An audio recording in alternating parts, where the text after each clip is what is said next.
Lindinhos, a gente conversa um pouquinho com vocês sobre modos de contágio por doenças parasitárias, né? Doenças parasitárias também chamadas lá de doenças infecto-contagiosas, né? Exatamente porque elas são contagiosas e promovem infecções ou infestações, né? A gente chama às vezes também só de doenças infecciosas. E primeira maneira de transmitir doenças desse tipo, transmissão direta, né? Quando a gente fala, moçada, lá em transmissão direta, a gente está falando de transmissão de pessoas a pessoas, sem que haja, moçada, objetos, sem que haja outros organismos como intermediários. Ou seja, como o nome sugere, transmissão direta, pessoa a pessoa. A gente tem pessoas que o mais tradicional da transmissão direta é acontecer através de aerosóis de saliva. Aerosóis de saliva, né, gente? Gotículas de cuspe jogadas no ar, né? Então o Landinho tá aqui falando, jogando gotas de cuspe dele em todo o estúdio. Ainda bem que eu tô sozinho no estúdio, né? Porque senão lá tivesse alguma outra pessoa, eu poderia transmitir alguma doença de transmissão direta através lá das gotículas de cuspe no ar. Esses aerosóis de saliva também podem ser chamados pelo nome de perdigotos. E eles são liberados, claro, quando você fala, mas principalmente quando você espirra, quando você tosse. Além, moçada, de aerosóis de saliva, secreções buconasais, né? Secreções de boca, ou seja, saliva, secreções de nariz, muco, né, moçada? Coriza, quando você está lá com o nariz escorrendo, né? Catarro, muco, também pode transmitir doenças desse jeito. Agora, para você poder pegar lá a doença, pessoa a pessoa, a gota de cuspe, a secreção buconasal, ela tem que entrar em contato com mucosas da outra pessoa. Mucosas de boca, de nariz, de olho da outra pessoa, para que você possa ter a transmissão. Como é, moçada, que se dá a prevenção contra doenças que são de transmissão direta via aerosóis de saliva? Então, a prevenção, moçada, de doenças como essa inclui, por exemplo, o uso de máscaras, né? Não apenas máscaras, mas outros equipamentos de proteção individual, particularmente, gente, por profissionais da área de saúde, né? Esses equipamentos de proteção individual, chamados, moçada, de EPI, né? O nome, né? Equipamento de proteção individual. EPI, né? Não apenas máscaras, mas, por exemplo, gente, um dentista quando está lá atendendo, que ele usa lá aquele motorzinho que sai jogando gota de cuspe do paciente para tudo quanto é lado, não apenas, moçada, ele deve utilizar máscara, né? Mas é interessante que ele use, por exemplo, óculos para poder proteger os olhos. Afinal de contas, né, você pode pegar via boca, via nariz, via olho, por exemplo, lá. Além da utilização de máscara, de outros equipamentos de proteção individual, outra importante maneira de se prevenir contra doenças de transmissão direta é exatamente através do isolamento social. Através de você evitar aglomerações. Nas grandes epidemias de gripe, por exemplo, gripe é uma doença transmitida dessa maneira, muitas vezes se impõem quarentenas, né?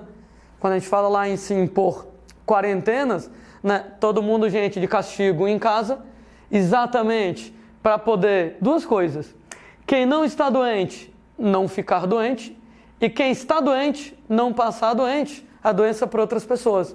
Então, o isolamento social, as quarentenas, manter as pessoas isoladas, particularmente lá em grandes epidemias de doenças como a gripe, é para quem não está doente, não entrar em contato com alguém doente, não se contaminar, e para quem já está doente, não passar a doença para outras pessoas, evitar a transmissão da doença nesse caso. Evitar aglomerações, né? Claro, quanto mais pessoas, maior probabilidade de você entrar em contato com a saliva de alguém e acabar se contaminando. Aproveito para lembrar, história repetida, que doenças de transmissão direta, elas são muito mais comuns em épocas de frio, em épocas de chuva, afinal de contas, né, moçada? Épocas de frio, épocas de chuva facilitam a ocorrência de aglomerações. Você está no meio da rua, começou a chover, todo mundo vai correr para debaixo da mesma coberta para se proteger da chuva, né? Todo mundo lá espremidinho, fugindo da chuva, cidadão aqui atrás fungando no seu cangote, jogando as gotas de cuspe dele em você, se bater em olho, nariz ou boca, você vai ficar gripado, né? Daí, mais frequente em épocas de frio e de chuva devido às aglomerações mais frequentes. Doenças infecto-contagiosas podem ser de transmissão indireta. Quando a gente, moçada, tem lá uma doença de transmissão indireta, ela vai ser transmitida através de objetos ou então outros organismos como intermediário. Então, tem algum objeto, tem algum outro ser vivo que vai trabalhar como intermediário nesse caso. Uma das maneiras mais tradicionais de transmissão indireta de doença, exatamente através de objetos contaminados. Esses objetos contaminados, moçada, chamados às vezes pelo nome de fômites. Que nome horrível, hein? Mas o que é um fômite? É qualquer objeto que pode ser contaminado e com isso pode acabar transmitindo a doença para você. Nesse caso, pode estar contaminado exatamente com saliva, com outras secreções buconasais.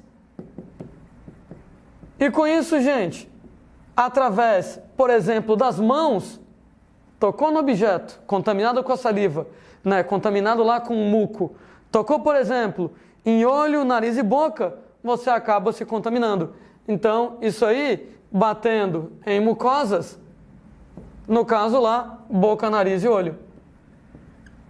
Estava comentando que se eu tivesse, por exemplo, gripado, né? Eu estou aqui falando, estou jogando minhas gotas de cuspe no quadro. O quadro pode ser um fômite. Se alguém pegasse no quadro, minha gota de cuspe estaria, moçada, agora na mão dessa pessoa. No que a pessoa encostasse em olho, nariz ou boca, ela poderia se contaminar. É o quadro, é a maçaneta da porta, né? Mas não precisa ser obrigatoriamente através das mãos, né? Toquei no quadro, toquei lá na maçaneta, onde tem lá a gota de cuspe contaminada, né? Levo a mão, o rosto e me contamino. Pode ser diretamente através de objetos que vão até a boca. Copos, pratos, talheres, por exemplo. Tô lá gripado, usei um copo, um prato, um talher, um pouquinho da minha saliva ficou lá. Se alguma outra pessoa utilizar esse mesmo copo, esse mesmo prato, esse mesmo talher, pode se contaminar. Nesse caso, transmissão indireta. Objeto contaminado, quadro, a maçaneta, o prato, o copo, o talher, através lá de saliva, secreções buconasais, quando entra em contato lá com mucosas. Como é, gente, que você se previne contra doenças transmitidas desse jeito? Ora, moçada, número 1, evitar tocar o rosto, né? Evitar levar a mão ao rosto, para exatamente evitar que você leve secreções contaminadas para sua boca, seu nariz, seu olho. É o caso, moçada, lá de lavar bem as mãos. Aquele lance, né, moçada, de que tocou no objeto, tá lá a gota de cuspe contaminada na mão, levou ao rosto, se contamina. Sendo que lavar as mãos, alguns truques em particular, né, água e sabão. Você, moçada, pode utilizar, por exemplo, álcool, particularmente álcool 70% em química. Vocês vão ver qual é a diferença lá do álcool ser 70% ou não ser 70% em relação a essa situação.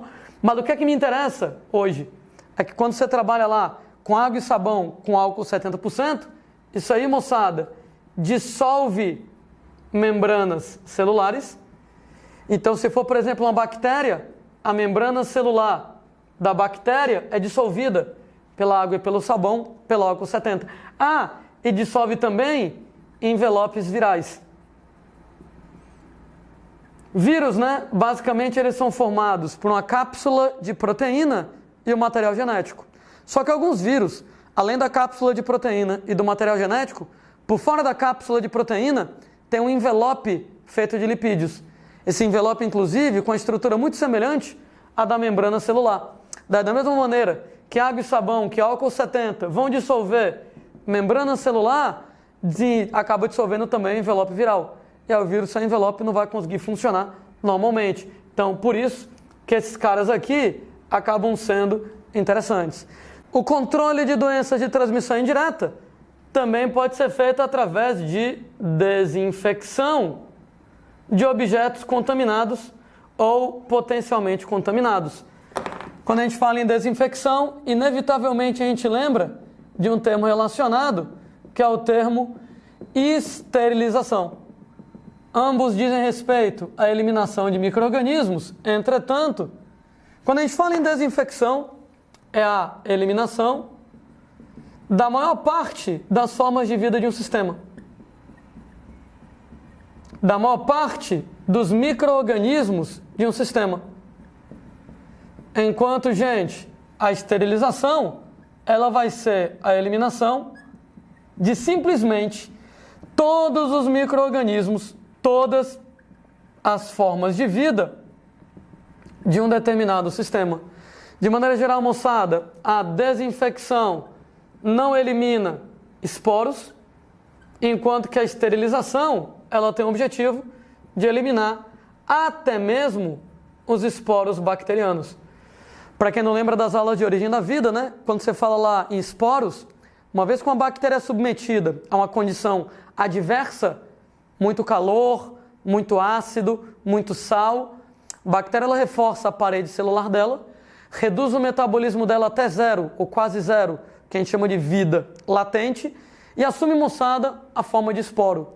E o esporo é uma forma de resistência. Na forma de esporo, a bactéria aguenta calor, ácido, sal e etc e tal. Sendo, gente, que é muito difícil você eliminar um esporo bacteriano, né? Daí, normalmente, quando você está querendo evitar uma determinada doença de transmissão indireta, você desinfecta, utiliza água e sabão, utiliza álcool lá no quadro, lá na maçaneta da porta e tal, não vai eliminar todas as formas de vida.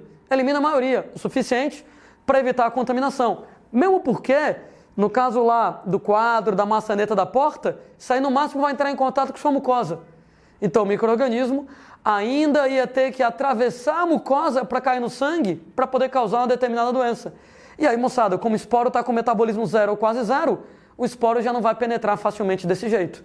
Agora, materiais que entram em contato com o sangue, moçada, que o esporo já seria jogado no sangue, aí é bom que você esterilize. Daí, objetos da nossa vida cotidiana, a gente vai desinfetar. Objetos de uso cirúrgico, que vão entrar em contato com os tecidos internos da pessoa, com sangue, devem ser esterilizados. Você deve eliminar todas as formas de vida de um sistema. Claro que esterilização é um processo muito mais drástico do que simplesmente a desinfecção. Tanto é que desinfecção, eu posso desinfetar um objeto. O quadro, a maçaneta da porta com álcool, pratos, copos e talheres com sabão, desinfetar. Eu posso desinfetar você, né? Água e sabão para poder desinfetar a sua mão. Só que eu não posso esterilizar você, né? Mesmo porque esterilizar, eliminar todas as formas de vida, seria eliminar você também, né? Não teria como esterilizar uma pessoa. Esterilizar é somente para objetos. Quando a gente fala, gente, em desinfecção, dois termos relacionados. Você tem asepsia. Asepsia é uma desinfecção preventiva. Quando a gente fala em uma desinfecção preventiva, ela evita a contaminação. Então, antes que alguma coisa se contamine, você já vai lá estar desinfetando. E quando a gente fala em antisepsia, ela vai lá e elimina a contaminação. Depois que foi contaminado, você elimina. Não, Landim, não consegui ver a diferença. Beleza, né? Estou passando álcool no quadro antes dele ser contaminado. Se eu estou passando álcool no quadro antes de ele ser contaminado, estou fazendo a desinfecção preventiva, estou evitando a contaminação, asepsia. Entretanto, espirrei no quadro e vou passar álcool. Opa, se eu espirrei no quadro, ele já está contaminado no que eu passar álcool, antisepsia, eliminar a contaminação. Então, antes de eu espirrar, é asepsia, é preventivo, é para evitar a contaminação. depois de eu espirrar, é antisepsia, eliminar a contaminação, uma vez que ela já tenha acontecido. Como eu estava falando, esterilização é bem mais pesado.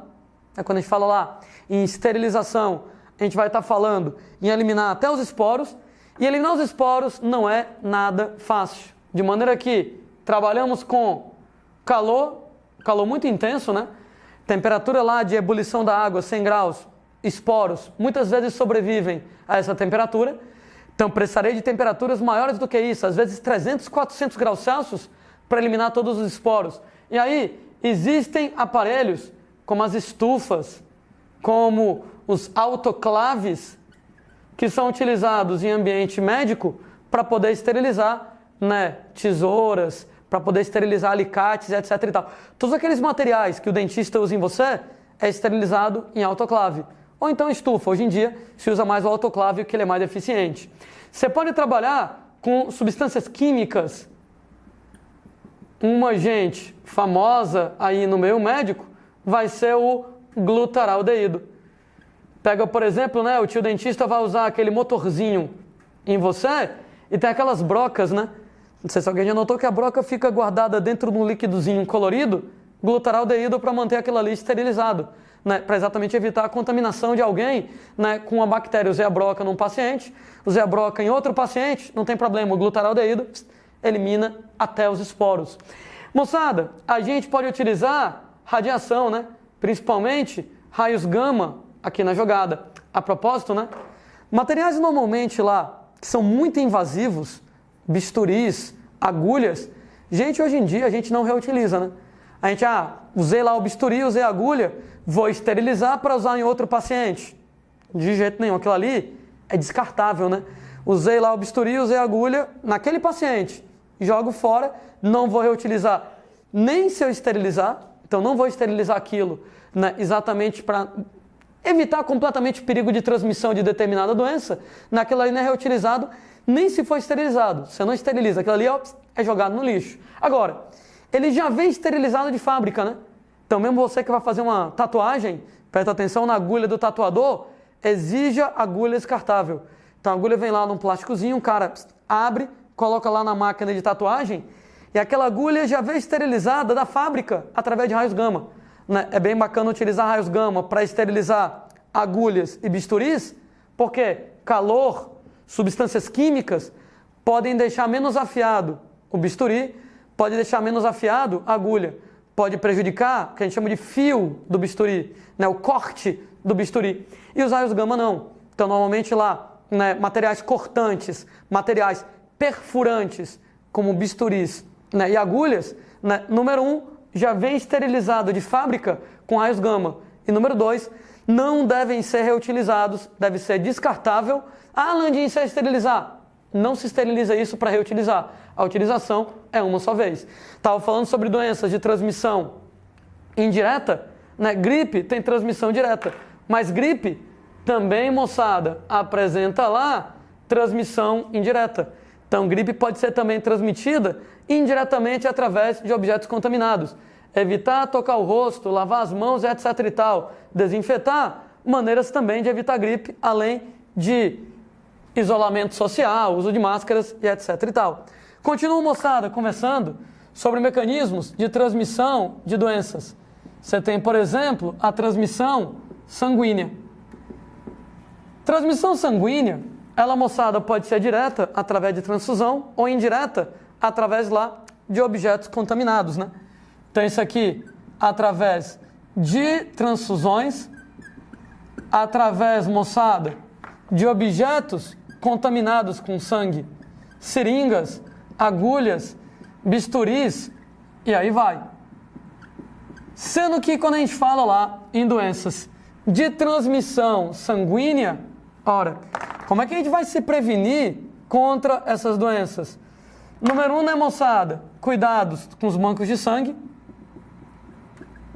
Todo sangue, gente, que vai ser doado, vai ter que ser testado, né?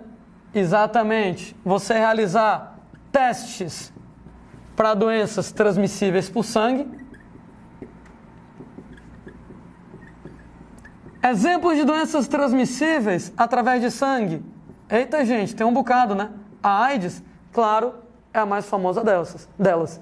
Além de você ter esses cuidados com bancos de sangue, testar, né, todo o sangue que vai ser transfundido para determinadas doenças, a gente tem, né, tomar cuidado com objetos contaminados, né, de maneira, moçada, que não compartilhar agulhas, não compartilhar seringas, onde você possa ter restos de sangue nessas estruturas. Da preocupação, né, moçada, com o usuário de drogas injetáveis, que o cara usou lá uma agulha para poder chegar e utilizar uma heroína. Outro cara usa a mesma agulha, usa a mesma seringa, ele pode se contaminar com o sangue do primeiro, né? Então, preocupação. Cuidados, como eu estava falando, com tatuagem. Exija agulha descartável, né? Não aceite uma agulha reutilizável, nem que o cara disse, não, essa agulha foi esterilizada. Não, agulhas descartáveis, exatamente para poder evitar a transmissão de doenças desse tipo. Como, por exemplo, lá, AIDS, hepatite B e daí por diante.